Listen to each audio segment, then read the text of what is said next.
All right, wonderful people, welcome back to this wonderful channel where we'll bring you back-to-back update and information as it is hot. In case you have not joined our social media handle, what are you waiting for? Kindly go ahead and subscribe, like, comment, share, and also remember to on your notification button so that whenever our news drop, you go be the first. We'll collect them. All right, let's go down to the news proper as it is hot.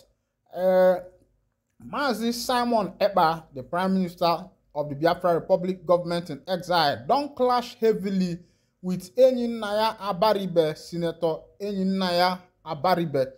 Senator Enyinnaya Abaribe used to be one of the outspoken senators known all over the southeast, but as it is now, I think the side and the compass he is taking is somehow confusing to Ndi Igbo and the Biafrans who are seeking referendum and also to separate from Nigeria. Let's go down to that information so that you can see what is actually happening. You sit at home strangulating Southeast, chasing away investors, Abaribe tells Simon Ekpa. The senator representing Abia South, Enyinnaya Court, Abaribe has called for an end to the enforcement of sit-at-home in the Southeast, saying that the exercise is strangulating the zone economically and scaring prospective investors. Abaribe, who gave the advice in Umuahia while featuring on Flow 94.9 FM program Southeast Political Roundtable, said that enforcement of sit-at-home was no longer necessary, as according to him, the leader of the indigenous people of Biafra, Mazi Nnamdi Kanu, had already called for its suspension. The five-time senator, who was also the deputy governor of Abia State, regretted that the Southeast economy had lost about 7 trillion since the inception of sit-at-home crisis. Regretted that some businessmen in the zone are contemplating relocating their investment to places like Ekpa, Akwa Ibom State, and other areas. He disclosed that Kanu personally spoke to him, Abaribe, and some other Igbo leaders during their visit to him at Department of State Service DSS detention facility. According to him, Kanu said he never ordered anybody to molest anyone on his behalf in the name of sit-at-home.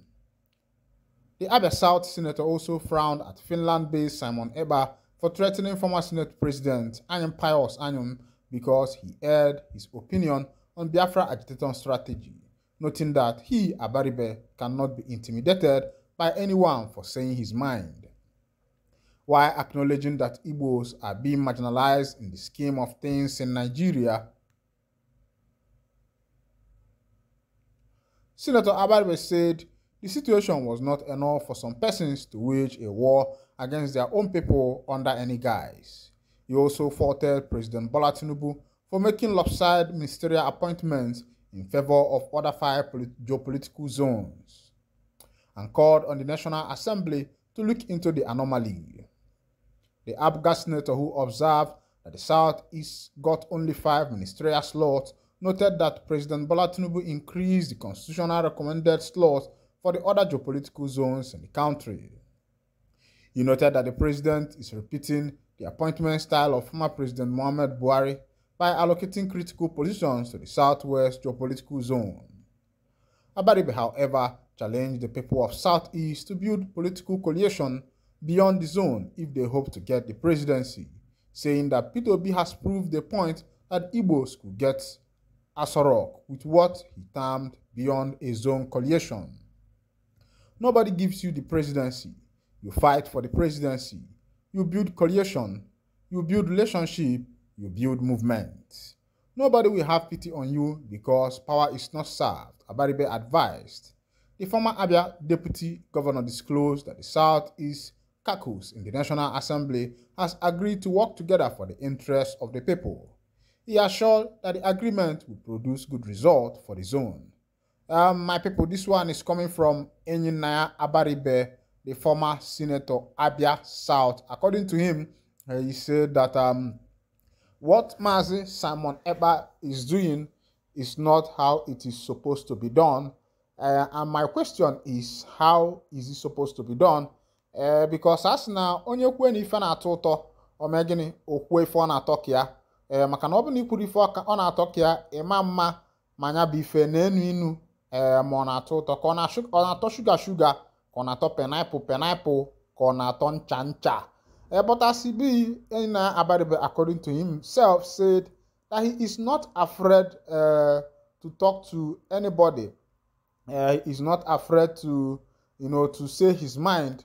He's not afraid to talk his own. He's not afraid to reveal what is in his mind. That as it is for him, that is what is currently going on in the southeastern part of Nigeria is not how it is supposed to be. That he has spoken to Mazi Nnamdi Kanu personally. And my question is, what are these people doing to make sure that Kanu is released from the DSS detention? What are they doing to make sure that Mazi Nnamdi Kanu is released from the DSS detention? Ohaneze Ndi Igbo have, come out so many times to say, we are doing this and we are doing that. But people are still waiting to see what is going to be the outcome of what Ohaneze is doing.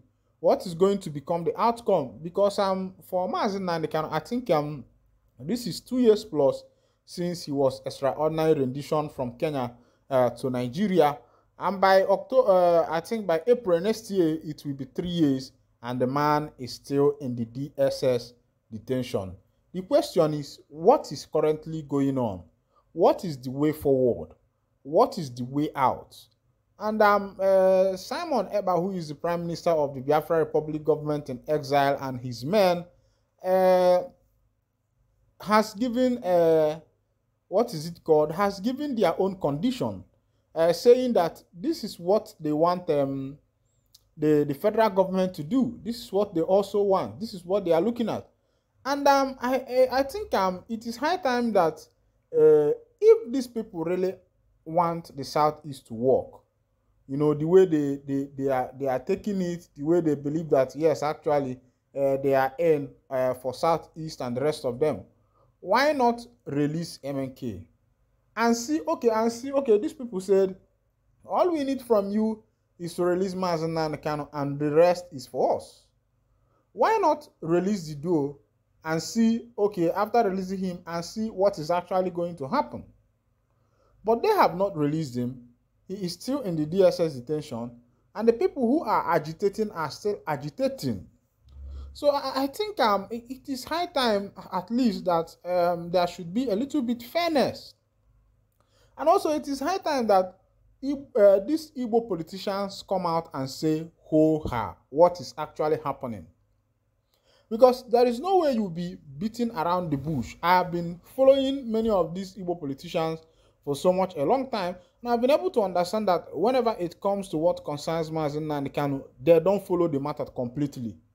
It is either they talk a little about it and cover it with another thing. Why not talk the matter in full? Why not bring out your full chest as a man? Is it that Ndi Igbo are now afraid? Is it that Ndi Igbo has now suddenly become so much afraid?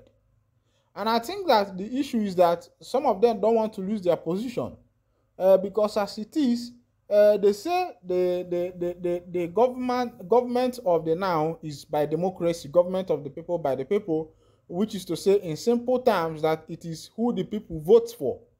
But because Igbo politicians and many of them have decided to get into office through crooked way, and on that note, it seems as if their mouth has been shut, because somebody that betrayed his brother to take his brother's position, and you allowed another person from outside to help you.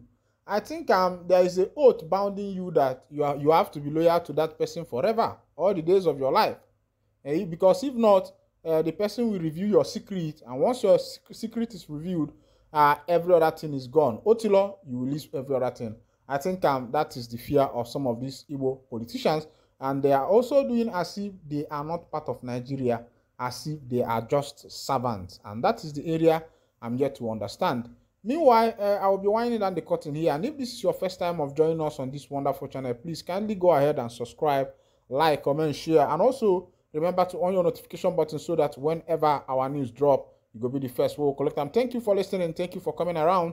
Thank you for being with us. Don't touch the dial. Remember, that this is your channel, my channel, and where you need to be. Ka Chineke mezie okwu.